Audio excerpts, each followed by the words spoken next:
지금 일본 도쿄에서는 패럴림픽 경기가 진행 중에 있습니다. 장애를 앓고 있는 선수들이 열정을 다하는 모습을 아마 보고 계실 것입니다. 예를 들어서 이집트의 이브라임 하마두트라는 선수는 10살 때 열차 사고로 두 팔을 잃은 분이지만 탁구채를 입으로 물고 딸과 함께 열심히 훈련하여 좀 탁월한 경기력을 감동과 함께 지금 보여주고 있죠. 우리 한국 선수들도 마찬가지입니다. 예를 들어 농구의 이 김동현 선수 6살 때 교통사고로 오른쪽 다리를 잃은 분이지만 그러나 지금 또 자기 아들과 딸을 상징하는 것을 문신이나 등번호로 장착하고는 열심히 농구를 지금 하고 있습니다. 이번 패럴림픽 홍보 영상 중에 보니까 하나의 주제가 이렇게 나오더라고요. Beyond Sport라는 스포츠 그 이상의 어떤 감동이라는 주제를 가지고 진행 중에 있는데요. 우리 영어의 Beyond라는 이 단어는 뭔가 한계를 넘어서다, 또 지경을 넘어서다, 또 본인의 어떤 능력을 넘어서는 그런 의미를 갖고 있죠. 지금 이 선수들이 스포츠 그 이상의 감동과 또 희망을 지금 우리에게 안겨다 주고 있습니다. 지난주 사도 바울이 예루살렘에서부터 시작해서 일루리곤 즉 유고슬라비아에 이르기까지 제한 없이 하나님 앞에 쓰임 받았다는 것을 함께 나누었죠.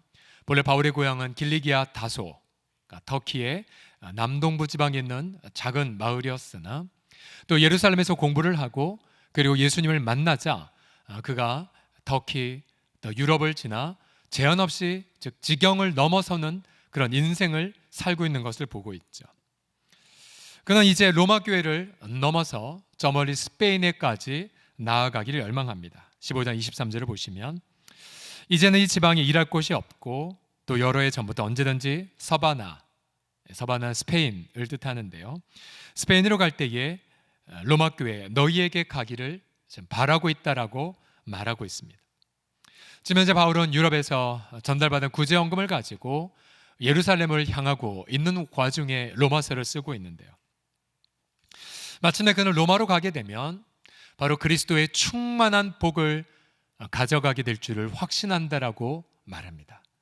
오늘 저의 설교 제목 그리스도의 넘치는 행복이 바로 여기에서 가져온 것인데요. 바로 그리스도의 충만한 축복이란 앞서 이 패럴림픽 경기에서 감동을 받듯이 바로 감동을 받되 그러나 그리스도를 경험하는 감동을 가리켜 그리스도의 충만한 축복이라고 말할 수 있습니다. 예를 들어 그리스도가 느껴지는 행복, 또 그리스도가를 닮아간 어떤 감동, 또 그리스도가 높여지는 기쁨. 우리가 인생 살다 보면 공동체적으로 이런 그리스도의 큰 어떤 희열을 종종 경험할 때가 있죠. 예를 들어 코로나 이전에 우리가 가졌던 블레싱 코리아를 하다 보면 1박 2일 동안 성도들이 흩어져서 열심히 복음 전하고 또 열심히 봉사를 하다가 마지막 날 연합 집회로 모였을 때 여러분 기억나시죠? 그냥 성도들 얼굴만 바라봐도 눈물 나고 찬양만 불러도 펑펑 눈물이 터져나고요. 천사들의 얼굴, 우리 성도들 천사 얼굴처럼 보이고 또 하나님 나라의 그 확신, 바로 그게 바로 그리스도의 충만한 축복의 하나의 단면이죠. 만약 사도 바울이 로마 또 예루살렘 지나면서 그리스도의 충만한 축복을 확신했다면 여러분 우리 또한 일상의 삶에서 우리가 어떻게 그리스도의 충만한 행복을 경험할 수 있을지 우리도 사모하게 되지 않습니까? 계속해서 코로나의 시련이 계속되고 있고 또 그와 연관된 많은 어려움들을 겪고 있지만 여러분 저는 간절히 축복합니다. 저와 여러분도 그리스도의 그 제한 없는 행복을 맛보는 우리 개인과 가정이 되시기를 예수님의 이름으로 간절히 축복합니다. 자, 이런 그리스도의 이런 놀라운 행복, 그리스도로 넘친 행복을 경험하기 위해 첫 번째로 필요한 것이 무엇이냐면요, 이것입니다. 지경을 넘어서는 소명의식이 필요합니다. 어떤 자신의 한계를 넘어서는 어떤 부르심에 대한 감격이 있어야 돼요. 같이 읽어봅시다. 지경을 넘어서는 시작. 지경을 넘어서는 소명의식. 자, 바울의 좌우명을 20절에서 보십시오. 또 내가 그리스도의 이름을 부르는 곳에는 복음을 전하지 않기를 힘썼노니 이는 남의 터 위에 건축하지 아니하려 함이라. 기록된 바 주의 소식을 받지 못한 자들이 볼 것이요 듣지 못한 자들이 깨달으리라 함과 같으니라고 고백합니다. 여러분, 바울이 그리스도의 충만한 축복을 전하겠다고 확신한 이유가 바로 여기에 있어요. 그것은 바울은 언제나 자신의 인생 지경 너머에서 일하시는 주님을 언제나 체험하고 있었기 때문에 그래요. 당시의 초대교회 성도들 대부분은 유대인들이었죠. 그런데 이방인들이 복음을 듣고 예수님을 영접하며 하나님을 예배하자 유대인들은 깜짝 놀라지 않을 수가 없었습니다. 아예 바울 사도는 이방인의 사도로 부름받았죠. 그가 복음을 전하자 우상을 숭배하던 이방인들이 돌아와 예수님을 만났고요. 또 그가 복음을 전하자 로마 군인들이 예수님께로, 또 귀신 들린 자들이 자유케 되었고, 탐욕이 가득한 비즈니스맨들이 자신의 사업과 일터를 확장 오픈할 정도였습니다. 그러니까 바울은 자신의 인생의 바운더리를 넘어갈 때마다 그곳에서 사람들이 돌아오는 더 큰 감격과 기쁨을 맛볼 수가 있었죠. 바울은 기대를 했어요. 자신의 언제나 인생 지경을 넘어설 때마다 언제나 하나님의 새로운 은혜를 경험한다면, 그럼 저 멀리 로마 교회 성도들 만날 때 얼마나 좋을까, 이러한 기대감을 로마서 1장에서부터 고백하죠. 로마서 1장 12절을 보십시오. 이는 곧 내가 너희 가운데서 너희와 나의 믿음으로 말미암아 피차 안위함을 얻고 싶어서 내가 너희를 보고 싶다라고 말하고 있습니다. 보세요. 새로운 땅, 새로운 은혜, 새로운 지경, 새로운 축복을요. 지금 저희 집에 누가 선물로 주신 호금조 한 마리 살고 있는데요. 혹시 호금조 혹시 보신 적 있습니까? 예, 저렇게 생긴 친구인데요. 예. 저희 아이들이 호금조를 오후마다 새장에서 꺼내서 베란다로 풀어줍니다. 호금조는 처음에는 새장에서 잡히지 않으려고 막 도망 다니려고 해요. 그러나 아이들이 부드럽게 새를 잡아 베란다에 풀어주면 새는 기뻐하며 새 나무 사이에 숨고, 그리고 한참 동안 나타나지 않습니다. 예. 언젠가는 풀어줬다가 밤새 찾지를 못해서 혹시 이 새가 어디 가서 숨어서 죽었나, 나중에 보니까 나무 사이에 빵끝 미소는 제 해석이고요, 그렇게 나타난 경우도 있었습니다. 여러분, 우리 하나님은 이처럼 우리가 새장 안에 갇히기를 원치 않으세요. 우리를 새장에서 꺼내서 마음껏 날개짓을 하기를 원하시죠. 마치 이번 패럴림픽 공식 주제가 뭔지 아십니까? 우리는 날개를 가지고 있다예요. 우리는 날개를 가지고 있다. 여러분, 가령 요셉의 삶을 한번 예로 들어 보십시오. 요셉이 가나안 땅에서 이복 형제들에게 팔려 이집트 땅에 팔려갔죠. 요셉은 물론 악을 경험한 것이지만, 형들의 배신, 그러나 하나님의 관점에서 보면 요셉은 가나안이라고 하는 세장에서 벗어나 새로운 은혜의 땅으로 하나님이 인도해 주신 셈이 됐죠. 요셉은 보디발의 집에서 제한 없는 하나님의 임재를 체험했어요. 노예였지만. 그러나 잠시 후 보디발의 아내의 성적 유혹과 또 그것을 물리치는 가운데에 모함을 받아 감옥에 그렇게 억울하게 들어갔죠. 그러나 인간적으로는 불행이었으나 오히려 요셉은 더 큰 은혜를 누리는 현장으로 인도함 받은 것입니다. 그는 감옥에서도 하나님의 일하심을 경험했죠. 술 맡은 관원장의 꿈을 해몽해 주었고, 그리고 다시 2년 후에 마침내 애굽의 바로의 꿈을 해몽하여서 애굽의 국무총리가 되지 않았습니까? 먼 훗날 이 요셉의 아버지 야곱은 자신의 아들의 인생을, 또 그가 받은 축복을 이렇게 설명해 줍니다.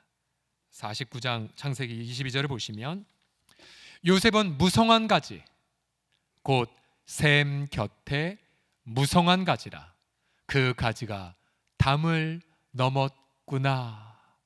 즉 열매가 있는 나무요, 샘 곁에 심겨진 나무여서 메마르지 않지만 그러나 언제나 그 가지가 어디를 넘어가요? 담을 넘어가는 그림. 이것이 바로 요셉이 누렸던 지경 밖에서 일하시는 하나님의 부르심을 요셉은 일평생 경험한 것입니다. 제가 좋아하는 말씀 구절 하나가 말라기서 1장 5절에 있는데요. 여기 보시면 너희는 눈으로 보고 이르기를 여호와께서는 이스라엘 지역 어디서요? 밖에서도 크시라 하리란 말씀. 언제나 하나님은 우리의 인생 밖에서 더 크게 일하고 계십니다. 하나님 우리를 우리의 경험의 세상, 때론 우리의 어떤 상처의 세상에서 꺼내주길 원하시죠. 그러나 우리는 근시안 이어서 세상에서 꺼집어내지는 과정을 고난이라고 착각해요. 그렇죠? 그리고 절망할 때가 있어요. 그러나 여러분 눈을 들어 하나님을 바라보세요. 언제나 주님은 우리의 지경 밖에서 일하고 계세요. 나의 경험 너머에 하나님은 더 큰 은혜를, 은혜의 날개를 준비하시고 우리를 초대하고 계십니다. 우리의 인생을 한번 다 살펴보십시오. 저의 인생도 보더라도 여러분 불과 10년 전, 9년 전만 해도 저는 서울홍성교가 있는 것도 몰랐고 홍진호 홍동이 있다는 것도 몰랐어요. 그러나 하나님의 은혜로 우리 귀한 서울홍성의 지체들을 만나고 그리고 함께 기도하고 함께 울고 또 함께 희열을 나누면서 그동안 저의 이 삶을 사역을 보면서 그리스도의 제한 없는 축복을 얼마나 많이 누렸는지 몰라요. 복음의 그 깊이, 또 하나님 나라의 그 원대함, 또 무엇보다 동역의 감격스러운 경험들, 여러분 그러한 체험들을 말로 다 표현할 수가 없었죠. 만약 제가 저의 경험의 세상 혹은 저의 계획의 세상에 스스로를 가두어서 지경 밖에서 저를 부르신 하나님의 음성을 거절했다면 전 그리스도의 충만한 그 행복과 기쁨을 맛보지 못했을 것입니다. 여러분 우리가 내일부터 부르심과 사명을 위한 특별 새벽 기도회를 갖습니다. 우리 주님은 말씀하실 거예요. 내가 너를 너의 세상에서 끄집어낼 거야. 두려워하지 마. 너 은혜의 날개짓을 마음껏 펼치려무나 라고 주님 말씀하실 거예요. 나이가 들었어도 관계없어요. 나의 재력과도 관계없어요. 언제든지 주님은 요셉을 인도했던 것처럼 또 바울을 인도했던 것처럼 나의 지경 밖에서 나를 부르시는 하나님, 그 하나님 앞에 두려움 없이 응답하시는 우리 모두가 되기를 예수님의 이름으로 간절히 축복합니다. 자, 두 번째로 그리스도로 넘치는 행복은 기쁨이 가득한 채무 의식을 우리가 이루다면 경험할 수가 있습니다. 자, 한번 읽어보겠습니다. 기쁨이 가득한 채무 의식 시작. 기쁨이 가득한 채무 의식. 자, 채무 의식이 무엇이죠? 빚졌다라는 것이죠. 빚진 자의 심령. 그런데 기쁨으로 경험하는 채무 의식을 말합니다. 사도 바울은 로마 성도들 얼굴을 방장 보고 싶었으나 그러나 할 일이 있었어요. 25절 26절을 보십시오.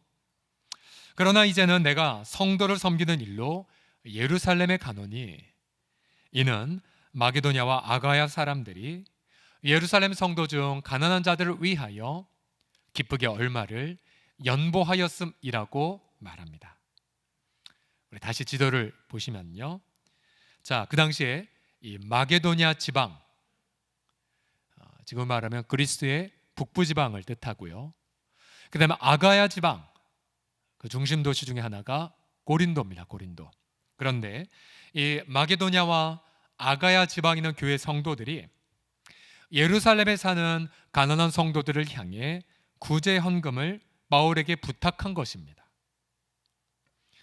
사실 마게도냐 교회들을 보더라도 그 당시에 극심한 가난에 시달리고 있었음을 알 수가 있어요. 고린도서 8장 1에서 3절을 보시면은 형제들아 하나님께서 마게도냐 교회들에게 주신 은혜를 우리가 너희에게 알리노니 이제 고린도 교회 성도들이 알리고 있는 뭘 알렸냐면요. 마게도냐 성도들도 환난의 많은 시련 가운데서 그들의 넘치는 기쁨과 극심한 가난, 그들도 가난했었대요. 마게도냐 교회 성도들도. 그러나 그들도 기쁨으로 풍성한 연보를 넘치도록 예루살렘 성도들을 위해 감당했습니다. 그래서 바울이 자랑해요. 그들이 힘대로 할 뿐 아니라 힘에 지나도록 자원해서 구제물을 드렸나라고 고린도 성도들에게 말합니다. 이제 고린도 성도들도 그것에 도전을 받고 구제연금을 준비해서 사도 바울을 통해 전달하는 과정에 바울이 로마서를 쓴 거죠. 자, 이 마게도냐 교회 성도들과 아가야 교회 성도들의 그 예물을 드린 중심에 뭐가 있는지를 살펴보십시오. 어떠한 동기를 드렸습니까? 오늘 본문의 27절을 보시면 두 가지가 관찰되실 거예요. 첫 번째는 무엇이냐면 저희가 기뻐서 하였거니와, 기쁨으로 했어요. 기쁨으로. 체면으로 한 것도 아니고 의무로 한 것도 아니고 헌금하면 벌 받을까 두려움으로 하지 않았어요. 기쁨으로 했고요. 또 한 가지 중심에 뭐가 있냐면 보세요. 저희는 그들에게 빚진 자니, 채무의식이 있었어요. 빚진 자의 마음. 무슨 채무냐? 이거죠. 잘 보세요.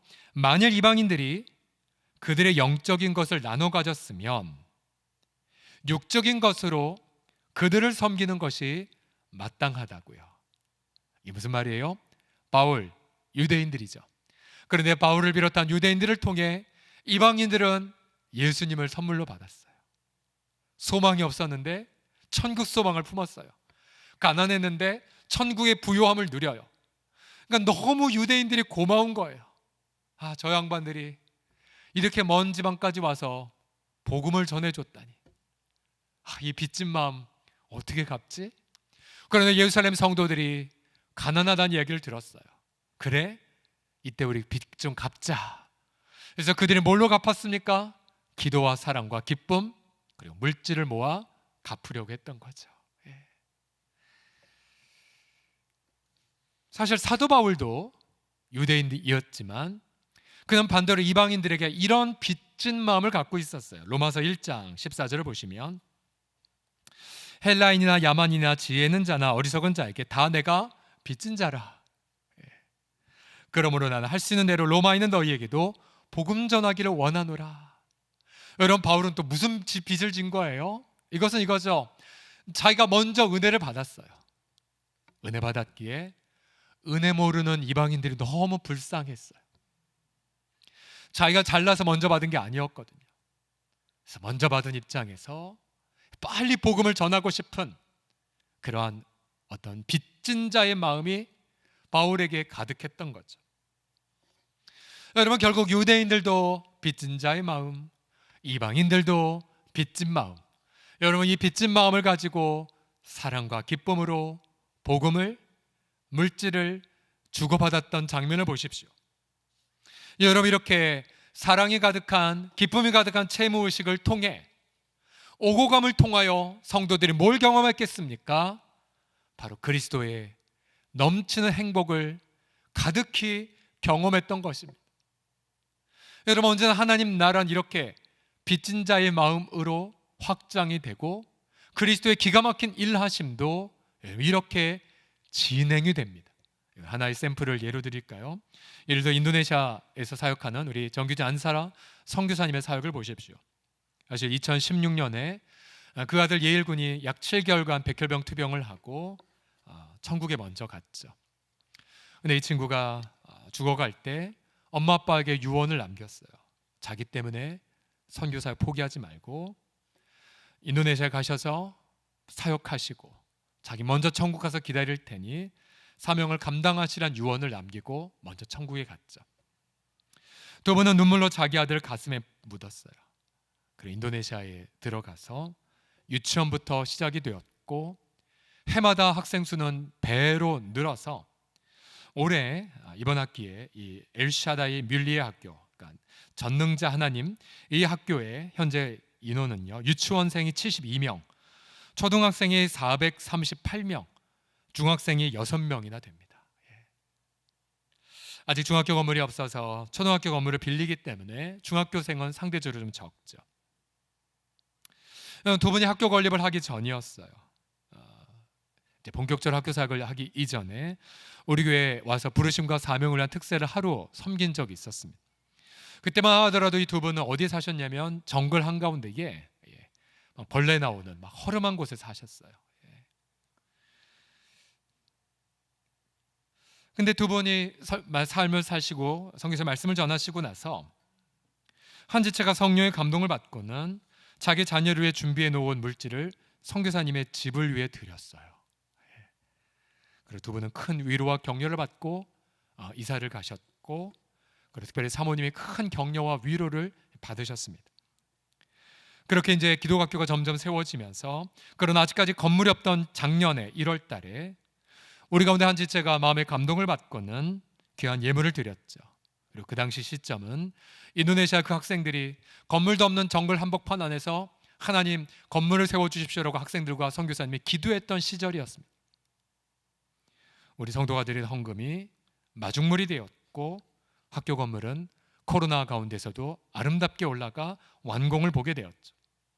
여러분, 결국 이 선교사님은 복음에 헌신했고, 또 우리는 반대로 사랑의 채무 의식을 가지고 기쁨으로 물질을 함께 나누어서 여러분, 이슬람이 가득한 땅에 기독학교가 아름답게 세워지는 일에 우리가 기쁨으로 쓰임받은 감격을 지금 보고 있지 않습니까? 사실 어떤 지체들은 물질에 대한 이야기를 나오면 상처를 받는 경우가 종종 있어요. 어떤 지체들은 오해를 합니다. 오해를 해요. 왜요? 평소에도 물질 문제 때문에 마음이 많이 상했기 때문에 그래요. 저는 이해가 돼요. 그러나 오늘 성경은 분명히 말하고 있어요. 가난한 자들을 위하여 기쁘게 얼마를 연보하였음이라 저희가 기뻐서 하였거니와. 여러분, 언제나 하나님 앞에 이 물질은요, 사랑, 기쁨으로 시작을 합니다. 체면과 의무로 드리지 않아요. 만약 사랑과 기쁨이 없다면 주 앞에 무릎 꿇고 기도하셔야 돼요. 우리 과거에 우리가 종종, 지금도 그럴 수 있겠지만, 토요일날 반드시 1,000원짜리 하나라도 다림질해서 빳빳한 종이를 드리는 그런 옛날 아름다운 장면이 있지 않았습니까? 비록 지금 이제 온라인으로 헌금을 드린다 할지라도 한번 스마트폰으로 클릭하기 이전에 또 기도하고, 주님, 제가 기쁨으로 드리나이다. 주님, 코로나로 어렵지만 그래도 지난 한 주간 일용할 양식을 주셨네요. 또한 내가 월급을 받을 때마다 하나님 감사합니다. 내가 내 모든 걸 주 앞에 드릴 수는 없지만 내가 정말로 하나님 앞에 하나님의 주권을 신뢰하며 11조를 감사의 고백을 드리나이다. 또 우리 예수님은 과부의 두렙돈을 부자가 드린 것보다 더 드렸노라고 칭찬하실 만큼 우리 액수를 보신 건 아니잖아요. 중심을 다 드려서 하나님 앞에 드리는 그 감격. 그래서 여러분, 우리가 예물을 드릴 때마다 우리 마음이 기쁠 수밖에 없어요. 그러나 만약 근심이 생긴다면 어떻게 하라고요? 다시 기도하셔야 돼요. 고린도후서 9장 7절은 말하고 있어요. 각각 그 마음에 정한 대로 할 것이요 인색함으로나 억지로 하지 말지니 하나님은 즐겨내는 자를 어떻게 하신다고요? 사랑하신다고 말하고 있어요. 사랑하신다고. 제가 담임 목사로서 마음에 좀 깊은 부담이 하나 있습니다. 우리 교회 성도들이 소외된 이웃 정말 잘 섬기고요. 우리가 지난 금요일에도 우리가 참 좋은 친구들, 노숙인들에게 보험과 밥을 전하는 우리 서울역 앞에 있는 그 단체, 저희가 이제 헌금을 모았던 부분들을 가지고 몇 가지 라면과 더불어 전달을 했거든요, 사회위원회 식구들이. 근데 막상 가서 보니까 그러니까 정부 지원을 받지 않기 때문에, 예배드리기 때문에 정부 지원을 안 받거든요. 근데 월급이 다 떨어져 있었던 상황이었어요. 근데 우리가 모은 헌금을 전달하자 밀렸던 월급을 정확히 줄 수 있는 금액이어서 그 대표 신석철 장로께서 굉장히 기뻐하고 감격해했다는 뉴스를 전해 오셨어요. 그러니까 참 우리 공동체가 소외된 이웃 정말 잘 섬기고요. 그리고 선교사님들 또 선교사역 제한 없이 쓰임 받고 있어요. 전 너무 자랑스러워요. 그러나 제 마음의 부담은 이거예요. 우리가 밖으로 잘 섬길수록 그럼 정말 우리는 우리 안에 있는 지체들 잘 섬기고 있는가? 그래서 우리가 시작한 것이 바로 사랑의 만나 사역이죠. 우리가 재정을 축적해서 언제든지 코로나로 고통하는 이웃들에게 긴급 자금, 우리가 보통 마이크로 크레딧이라고 하죠. 반환을 전제해서 소액 대출을 무담보로 해주는 것. 우리가 그것을 하면서 몇몇 지체들이 계속해서 좀 꾸준히 헌금을 좀 이용하고 있어요. 그냥 제한 없이 이용하셨으면 좋겠어요. 저의 더 큰 부담은 바로 여기에 있어요. 어디냐? 바로 부교육자들에 대한 부담이에요.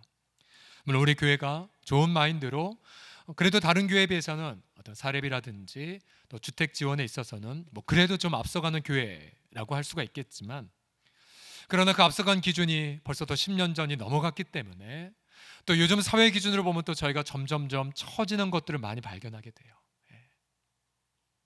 그래서 여러분, 저는 이제 잘 섬김 받았으니까 저는 빼고 우리 부목사님들, 우리 전도사님들 보십시오.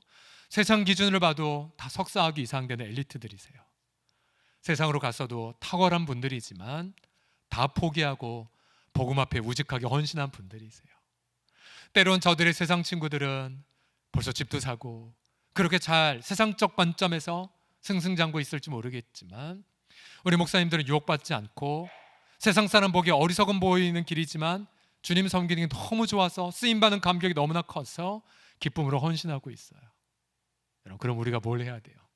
우리가 그분들의 삶을 통해 은혜를 받고 있다면 우리는 그들을 마음껏 먼저 격려해 주고요, 나이가 어리고 때로 우리 모두의 미숙함이 보인다 할지라도 자꾸만 세워주고요, 자꾸만 칭찬해주고, 그리고 그들의 자녀, 그들의 사모님들 더 많이 격려해 줘야 되는 것 아니겠습니까? 특별히 최근 들어서 어떤 노동의 가치를 넘어서는 비정상적 부동산 경기로 인하여서 여러분 손해가 고스란히 우리 부교육자들에게 있어요. 우리 어떤 목사님은 2년마다 이사를 다닌 분들이 계세요, 벌써부터. 또 어떤 목사님은 분명히 집주인이 본인이 들어온다고 해서 나가라고 했는데 나중에 이사 와서 보니까 집주인은 집으로 들어오지 않았어요. 거짓말한 거죠. 그럼에도 불구하고 목사님들 일관적 고백이 뭔지 아세요? 목사님, 저 염려 안 해요. 하나님이 예비하신 걸 믿어요. 그래서 혹시 여러분 가운데 최근에 자신 어떤 정상적 노동의 가치를 능가하는 어떤 물질적 부어짐이 있었다, 특별히 집과 연관해서 진지하게 기도해 보셔야 돼요. 집이 없어서 2년마다 이사를 가셔야 되는 분들을 위해 차라리 장기적인 어떤 렌트의 어떤 기회를 주님 앞에서 기도하면서 드림이 아니겠는지 여러분 진지하게 한번 하나님 앞에 기도해 보십시오. 우리 주님은 말씀하고 계세요. 고린도서 8장 9절에 따르면 우리 주 예수 그리스도의 은혜를 너희가 알거니와, 보세요, 부요하신 이로써 너희를 위하여 어떻게 되셨습니까? 가난하게 되셨어요. 십자가에 죽으셨어요. 그러나 그의 가난함을 통하여 어떻게 하셨습니까? 우리를 부요하게 하려 하심이라. 아멘, 아멘. 여러분, 우리 모두가 세상적 기준으로 부요하지 않을 수 있어요, 그렇죠? 그러나 우리 모든 사람들은 우리에게 무언가를 나눌 부요함이 다 있으세요. 다 있으세요, 부요한 것이. 그래서 그 부요함을 나누고 우리 사랑의 재무의식을 가지고 복음을 가지고 함께 서로 나누게 될 때에 우리는 그 현장에서 그리스도의 기가 막힌 행복을, 그리고 제한은 하나님의 일하심을 경험하면서 하나님 앞에 영광을 돌리게 됩니다. 이런 기쁨의 재무의식을 가지고 아름답게 하나님의 행복을 경험하는 우리 저와 우리 지체들 되시기를 예수님의 이름으로 축복합니다. 마지막으로 그리스도로 넘치는 행복을 어떻게 누리냐면요, 땅끝 전도를 위한 동역 의식을 실천할 때 우리는 넘치는 행복을 경험하게 됩니다. 같이 읽어봅시다. 땅끝 전도 시작.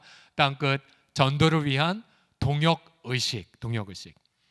자, 바울의 목표가 로마 교회가 아님을 말씀드렸죠. 24절 보십시오.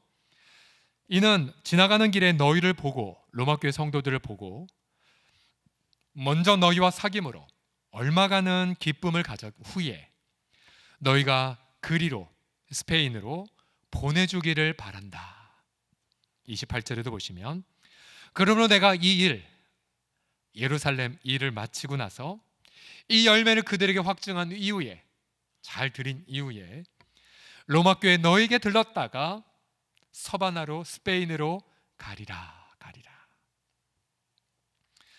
다시 한번 지도를 보시면요, 지금 바울은 유럽에서 구정검을 가지고 예루살렘을 향하고 있고요, 이제 바울은 예루살렘에 들렀다가 우선 로마 교회 성도들 만나 행복한 교제, 몇 년 동안 기획했던 그 기쁨의 교제를 나누고, 그러나 바울은 로마 교회에 안주하길 원치 않았어요. 다시 로마 교회 성도들에게 우리 다시 땅 끝에 가자. 여러분, 그 당시 지중해 살았던 로마 시민들은 저 스페인이 땅끝이었어요. 자신이 상상하는 가장 먼 곳. 바울은 로마 교회에 있으나 그러나 그곳에 안주하지 않고 땅끝 복음을 모르는 한 사람을 향하여 함께 나아가자고 부추기고 있습니다. 여러분, 언제나 여러분 그리스도에 넘치는 희열은 이처럼 안주하는 자리에 있지 않고 저 땅끝에 머물고 있어요. 우리가 지리적으로 물리적으로 땅끝에 가지 못할지 몰라, 우리 전부 다가. 그러나 작게는 우리 옆에는 새로운 이웃, 또 우리 앞에 있는 믿지 않은 이웃을 섬길 때에 우리는 더 큰 하나님의 희열을 경험할 수가 있어요. 오늘 지난 학기에 사랑방 개평과 관련해서 이런 기도 제목을 종종 들었습니다. 예를 들어서 새로운 사람을 만나는 게 너무 부담된다. 또 새로운 사람에게 또 내 기도 제목 말하는 게 너무 힘들다. 저는 공감해요. 왜요? 우리 모두는 낯선 사람에 대한 두려움이 다 있어요. 특별히 남성들, 낯선 사람들에 대해서 죽는 것보다 힘든 두려움을 갖고 있어요. 남자들이 더 그래요. 그리고 나이가 들어갈수록, 그렇죠, 새로운 사람 만나는 게 너무 어려워요. 그래, 여러분, 우리가 사랑방으로 모이는 목적을 여러분 다시 한번 정리해 보십시오. 여러분, 사랑방은 친교 모임이 아니에요. 여러분, 사랑방은 예수님의 사랑으로 서로 사랑하는 모임이에요. 예수님 말씀하셨죠? 내가 너희를 사랑한 것처럼 너희도 서로 사랑해라. 여러분, 이게 사랑방 모임의 정의예요. 예수님이 날 사랑한 것처럼 우리가 주님을 위해 선행과 의를 베풀지 않았지만 주님은 사정없이 낯선 우리를 위해, 아니 주님을 향해 원수로 있었던 우리를 향해 품고 오셔서 우리를 섬겨주셨죠. 그래서 여러분, 사랑방의 기쁨이 어디에 있습니까? 나와 친한 사람과 있는 교제 모임이 있지 않아요. 한계가 있어요. 오히려 낯선 사람에게 가서 예수님의 이름으로 사랑을 섬기는 것, 여러분, 그때 그곳에서 놀라운 주님의 기쁨을 경험하게 됩니다. 여러분, 사랑방이 가장 최악의 상황이 이것이죠. 뭐냐면 숟가락 몇 개 있는 것까지 다 아는 상황이 몇 년을 흘렀어요. 새로운 사람 섬기는 거 없어요. 우리끼리만 있어요. 여러분, 그 사랑방은 지금 퇴보하고 있는 것입니다. 퇴보하고 주님을 덜 경험하는 거예요. 흩어지셔야 돼요. 오히려 우리가 결단하고 하나님, 내가 새로운 사람을 섬기겠나이다. 더 나아가 사랑방에 소속되지 않은 성도들을 섬기겠나이다. 우리 유능한 섬기 마을장은 그렇게 안정된 사랑방을 내려놓고 정말로 사랑방의 행복을 모르는 분들을 섬기겠다 결단한 분들도 지금 있으세요. 더 나아가 주님을 모르는 사람을 섬기러 나가겠다. 여러분, 그 도상에 우리는 기가 막힌 그리스도의 희열과 기쁨을 경험하게 됩니다. 여러분, 이런 은혜들을 사모하셔야 돼요. 사도 바울은 언제나 주의 이름을 부르지 않은 곳에 본인이 나간다고 했었죠. 왜요? 그건 헌신 때문이 아니에요. 그곳에 가면 주님의 더 큰 기쁨을 경험하기 때문이거든요. 여러분, 세상 쾌락, 여러분 어떻게 포기하는 줄 아십니까? 여러분, 쾌락은 이미 우리가 두뇌가 쾌락을 기억하기 때문에 아무리 끊는다고 해서 끊어지지 않아요. 내 뇌가, 그리고 몸이 기억하니까. 여러분, 쾌락은요, 그보다 더 큰 쾌락으로 끊을 수가 있어요. 여러분, 그리스도를 섬기는 희열, 하나님께 쓰임받는 그 감격, 기도 응답받는 그 행복, 그리고 주님의 은혜 앞에 동행하는 감격, 여러분, 이런 기쁨은 중독이에요. 경험하면 경험할수록 다른 사람 보기에는 내가 좁은 길 가는 것 같이 보여요. 다른 사람 보기에는 내가 너무 헌신하는 것 같아요. 그러나 내가 보기에 내 자신은 아니에요.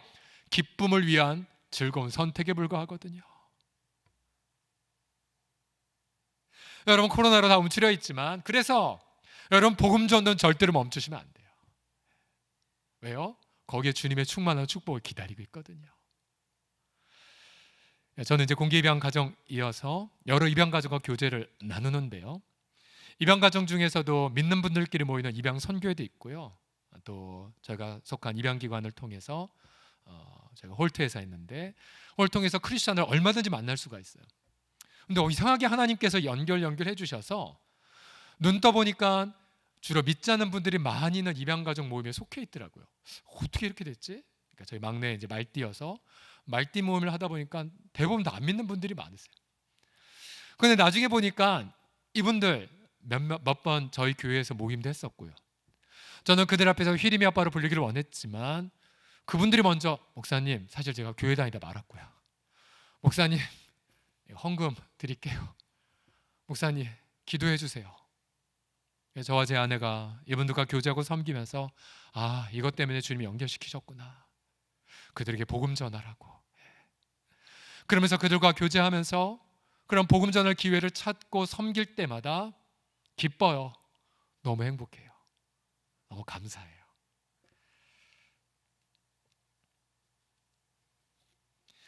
오늘 이 말씀 복음이 없는 곳에 복음을 증거하는 바울의 그 열정을 묵상하면서 우리 두 분의 우리 선교사 지체들과 좀 통화를 했었습니다. 우리 이웅재 선교사님과 최경 선교사님과 통화를 했었는데요. 어떻게 두 분 다 공통점이 있었어요.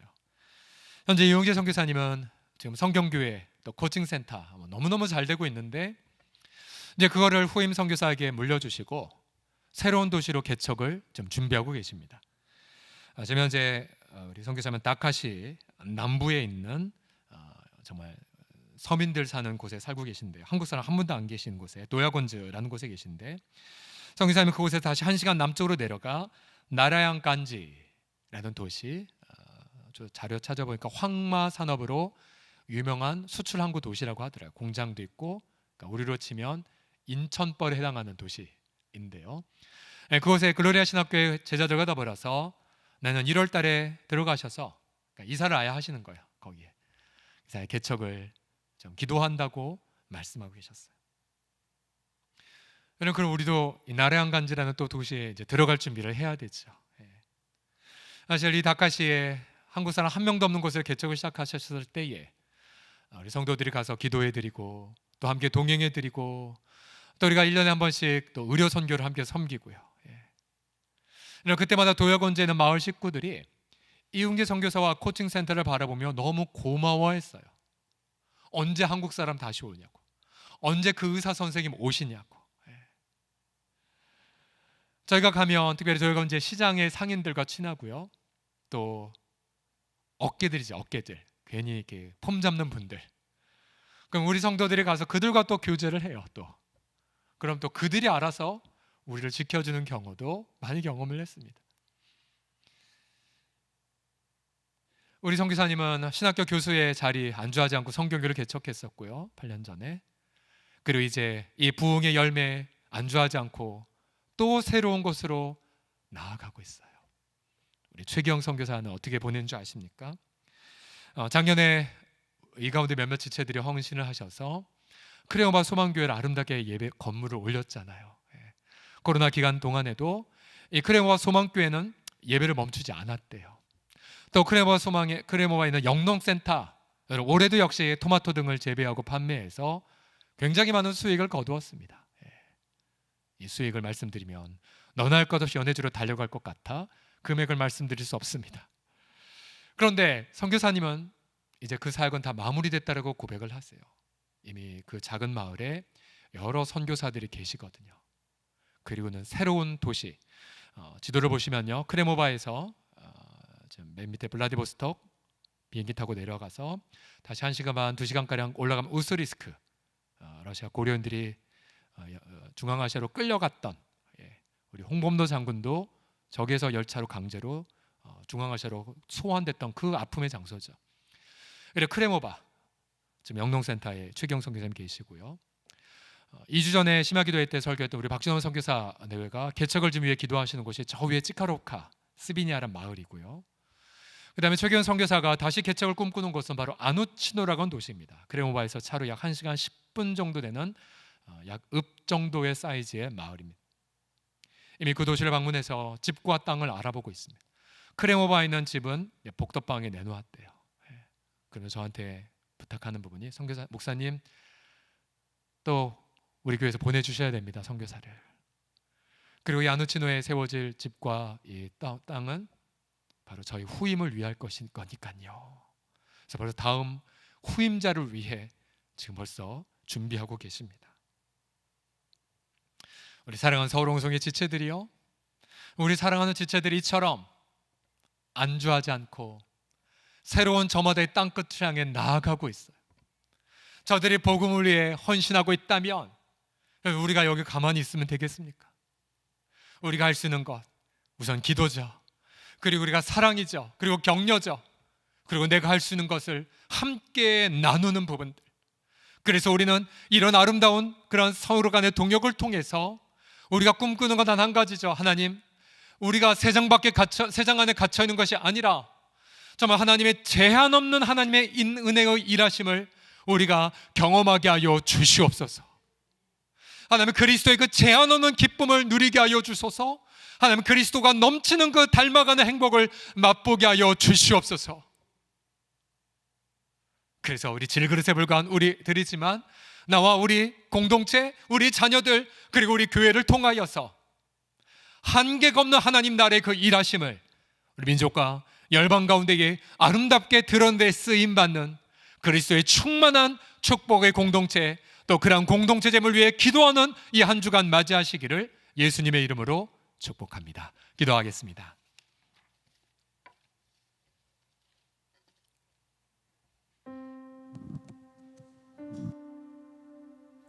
우리에게 말씀하신 하나님 감사하나이다.